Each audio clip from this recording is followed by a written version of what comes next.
Hello and welcome to the Brutal Iron Gym podcast, where our goal is to cut through the BS and deliver the brutal truth about topics related to health and happiness. So today's topic is training, and we're going to cover concepts for exercising post-pregnancy.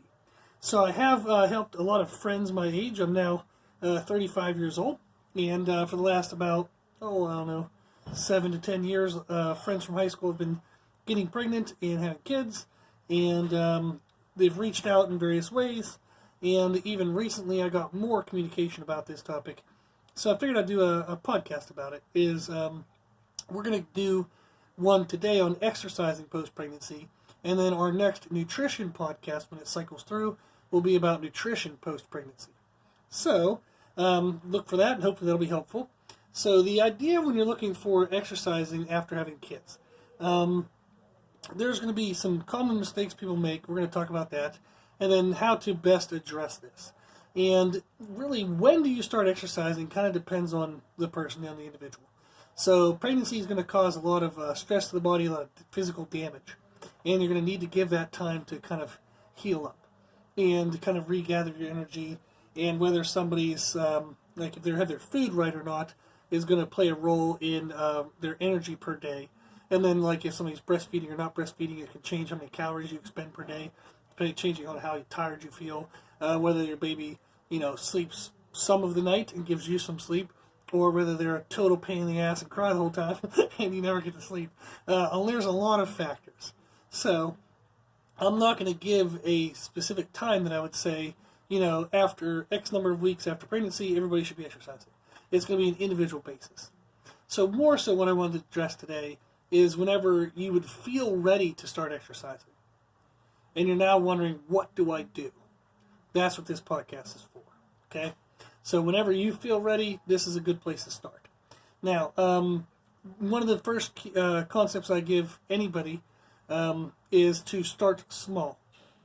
So especially if the person was active before pregnancy, they were probably used to 30 to 60-minute workouts. That's not going to happen, most likely when you come back to it after pregnancy. You probably just won't get 60 minutes without that baby needing you, that's for sure. And then also, a lot of times people can't leave their house, I don't know. You're going to feel trapped a little bit here and there. So trying to leave the house for like a full workout at some gym is often case going to feel not appropriate for where you're at, or you'll have struggles with that. So you're not going to have time, and you're probably not going to have the energy for 30 to 60-minute workouts. If you do, fantastic, and you can move to the next part of the advice. But for most people, I suggest that they aim to start small, just with little 5 or 10 minutes here or there. And this can be challenging because, as anybody who's ever tried to exercise out of their own house, there's too many distractions. So there's always stuff that needs done, things that need cleaned, there's things on our to-do list, and we can see them all around us. And then also, whenever we exercise out of our own house, it kind of can be hard to get up off the couch because the couch is right there. So it's hard to get out of that laziness. So one of the things I like to do for people is to have them do a check chart. We've talked about these about a million times in podcasts. But if you have a chart where you look at it every damn day, and you have either a check or an X, whether you did or didn't do the thing you want to get done. Let's say it's exercise. If every day you look at that and you have to put another X down, that's going to get frustrating. You're going to kind of feel like annoyed by it, and you're going to say, you know what, it just takes 5 minutes for me to make this a check today. I just want to have a successful day, just let me do 5 minutes. So if you have a chart where you can physically have to be answer to whether you're laziness or not, so like I have to legitimately put an X, or I have to actually put like a check, like the physical act of doing those things will automatically make somebody more adherent to a program, rather than just saying, oh, I didn't work out today, and that's it. But if you have to put an X on a piece of paper, or you have to put an X on a chart, you're not going to want to do that, okay? So I have apps on my phone where it's called Goal Tracker, I believe. And it's just, you click this, icon, it pops up, and you have different charts you can do for different goals. So I have a workout chart, by the way. And every day after I work out, I click my check mark for the day. So it builds a sense of confidence, builds a sense of success, it builds a sense of momentum. So just not wanting to have to put that stupid X there. So that's going to be something that's helpful to get you motivated and get you moving. And then also recognizing that anything counts as exercise. So when you're first starting back from pregnancy, anything counts as exercise. So just 5 minutes, no matter what it is. If it's something more than you would have done before, and it's something above the normal physical level of your normal activity, then it counts, okay? So let's not set up too hard of parameters. So it could be a 5-minute walk, okay? It can be doing step-ups on your steps at your house.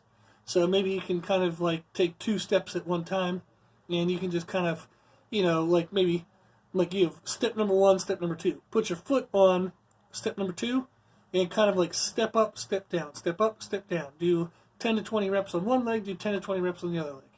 You can take like 30-second rest if you need it, do it again. Just doing 5 rounds of that will get you something for your legs and your hamstrings and your glutes. Okay? Now, there are also body weight, no equipment needed exercise like routines on YouTube for beginners, where you kind of like stand in place, you march in place, do little side shuffles, do like kind of arm swings, arm movements. That stuff seems corny, but holy crap, does it get you tired when you're not used to it, okay?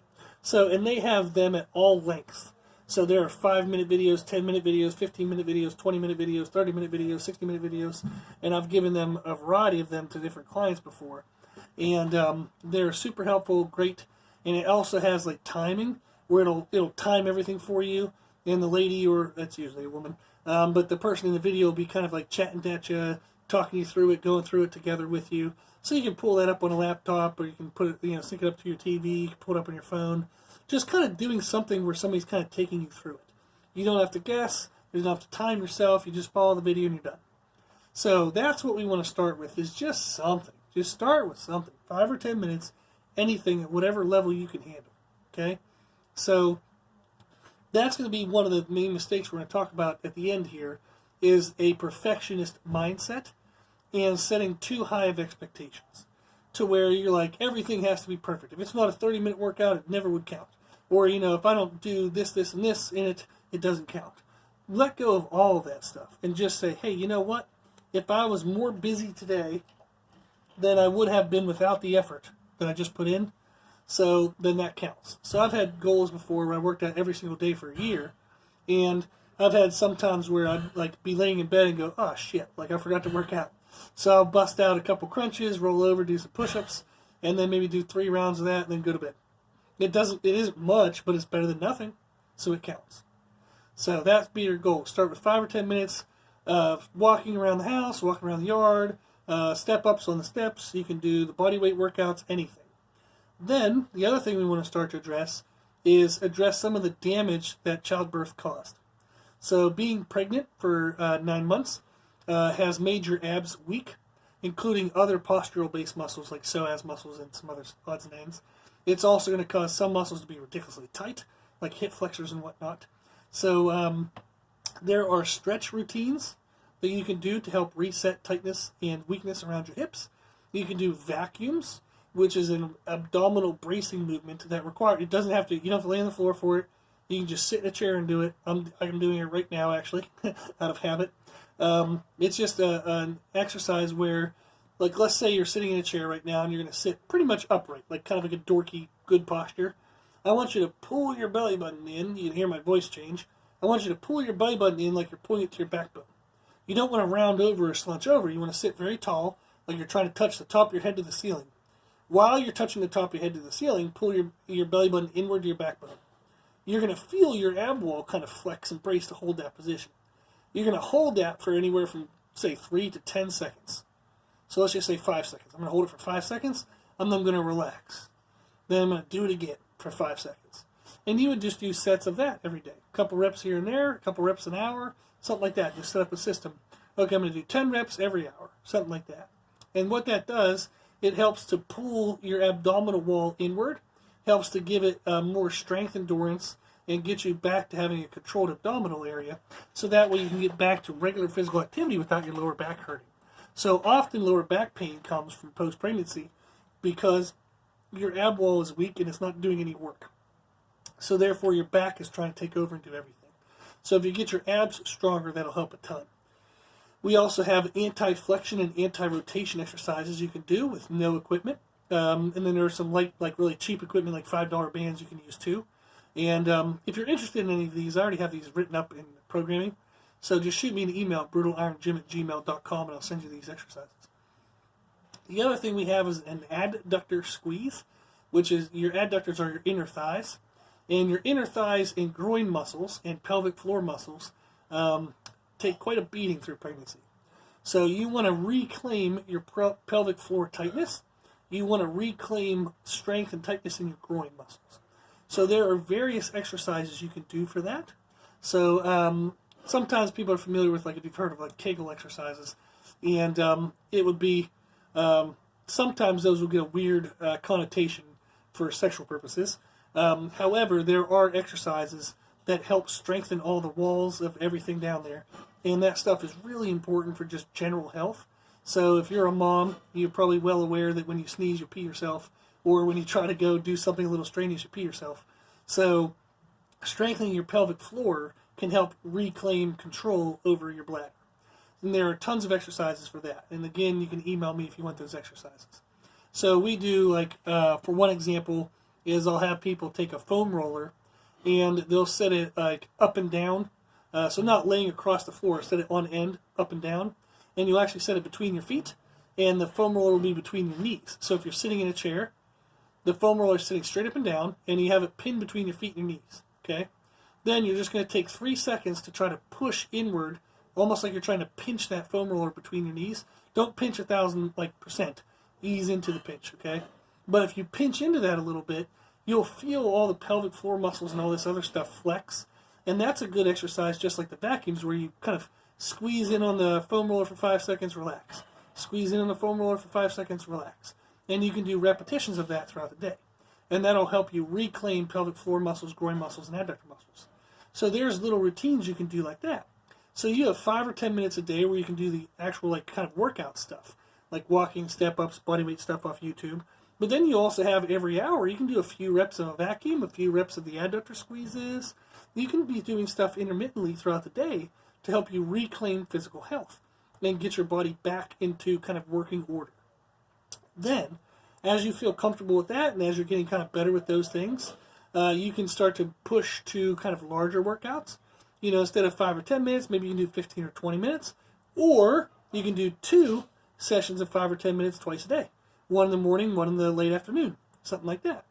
So the idea is just to accumulate time. It doesn't matter whether it's all at once or whether it's spread out throughout the day. Okay? And then as the baby gets old enough, maybe you have to go back to work, or maybe there's time for childcare now, or, you know, grandma or grandpa can come over. You might want to get back to maybe doing group classes outside of the gym. Outside of your house. And I love the idea of group classes for women post-pregnancy, because it gets you back to being social, gets you out of the house, find some people who are, you know, in similar condition to you. They have a healthy mindset, hopefully, if they're going to the gym. So it kind of gets you some friends, gets you some social connection, and you can start to reclaim some personal identity. So sometimes when someone becomes a mom, everything's about being mom, you know? So you don't have any sense of self anymore. So sometimes getting an activity outside of the house, away from your husband, can get you time to yourself, to kind of reclaim your personality, reclaim some me time. And group classes are a wonderful way to do that, because they're already structured. You have an instructor going to push you through it. There's accountability to, like, friends. There's a certain time you need to show up all the time. So there's a lot of structure to it that can help with adherence. Now, sometimes group classes get kind of knocked on because it's mostly going to be body weight or really lightly weighted stuff. So it's not going to work on strength. You're not going to actually build muscle tissue. So even those classes that have the lightly weighted barbells, like 10 or 15 pound barbell that you do bent over rows and all this other maneuvers with, that does not build muscle. So they're full of shit if they're telling you it's building muscle. So it's not heavy enough to actually damage muscle tissue to get it to grow. It does burn more calories than moving nothing. So if I move my body weight plus a 15 pound bar, yeah, that's going to burn more calories, but that does not build muscle tissue, and it definitely doesn't build strength. So if they're telling you that, they're full of shit, and they're just trying to sell you the class, you can still go. Just don't be a fool and think what they're telling you is true. So once you get back to being active, and you're like, okay, you know what, I'm going to the gym, and or I'm active, 3 to 6 days a week, and you're pretty confident with how you're doing, you feel like you're reclaiming some strength in your abdomen and your groin, as soon as you can, you want to try to get to activities that cause muscular stress and damage, so strength-based activities and muscle damage-based activities. And the reasons why is further explained in podcast number 181, titled Using Muscle Damage for Fat Loss, and podcast 175, titled Importance of Strength. So those two podcasts will give you more information about what I'm going to tell you here. But when you start using your muscles for working out, it actually burns more calories in the grand scope of time. So when we're doing general activity, so say bodyweight activities or cardio on a treadmill or step mill or something like that, you're burning calories while you're moving. But the second you stop doing that activity, there's pretty much no more calories burned. Now, one exception would be if somebody does HIIT cardio, high intensity interval training. They're going to say that that burns calories even after you're done with the cardio. And that's to some degree true, but it pretty much dissipates within 2 hours for sure, to where you're not going to have much of a residual effect. Whereas, if you do things that cause muscular damage, after the calories are burned doing the activity, your body has to burn more calories trying to fix the muscle that you tore up. And that could take, depending on how intensely you can work out, that could take like hours, if not up to 12 or 24 hours. And in cases of big bodybuilder type people, it can take 48 to 72 hours. So you're going to burn way more calories in the grand scope of time spent doing the activity compared to calories burned doing things that involve muscular stress, that involve muscular damage.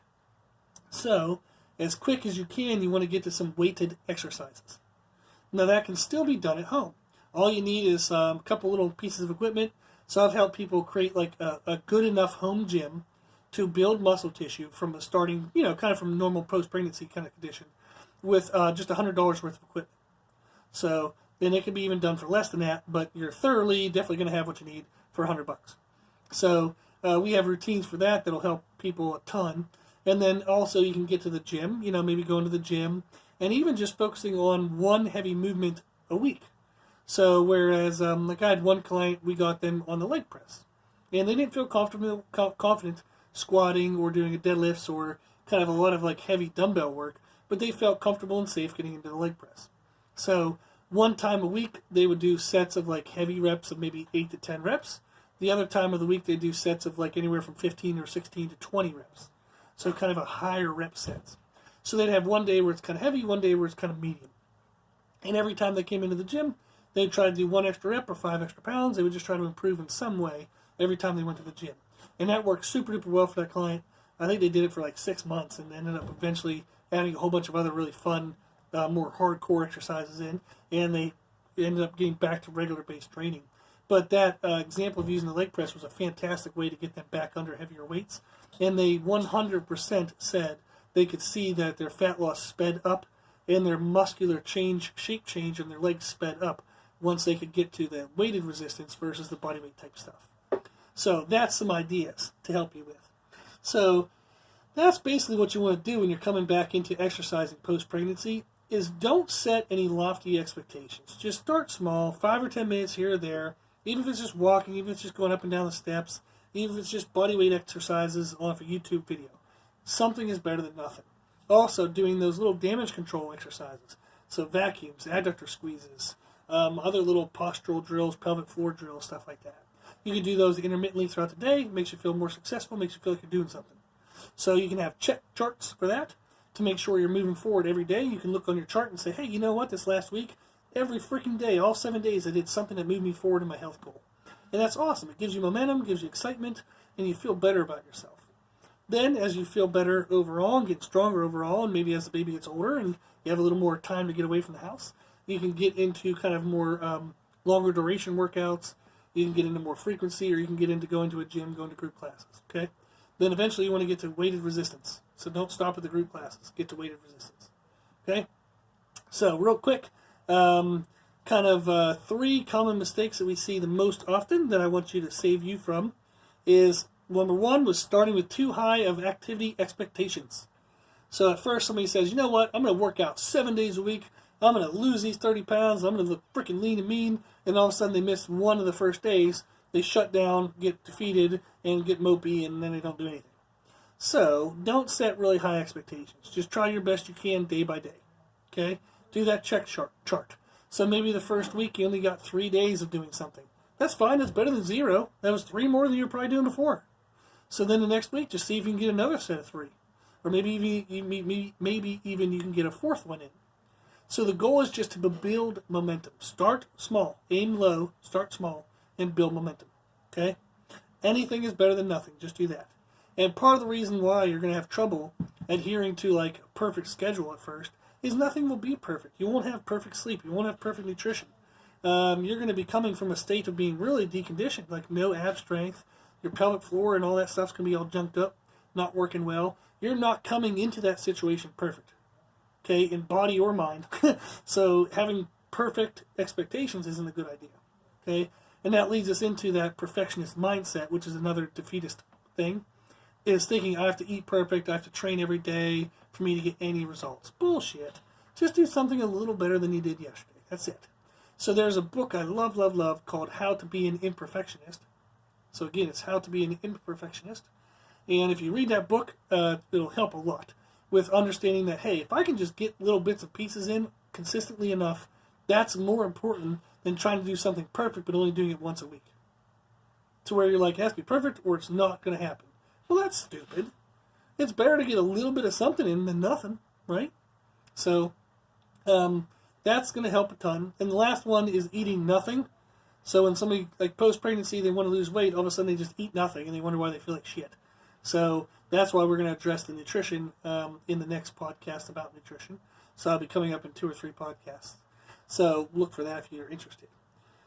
Okay, hopefully this helped. I wanted to kind of give you just some good basic rundown of what are some proper expectations, what are the proper sequences of getting back to being active post-pregnancy.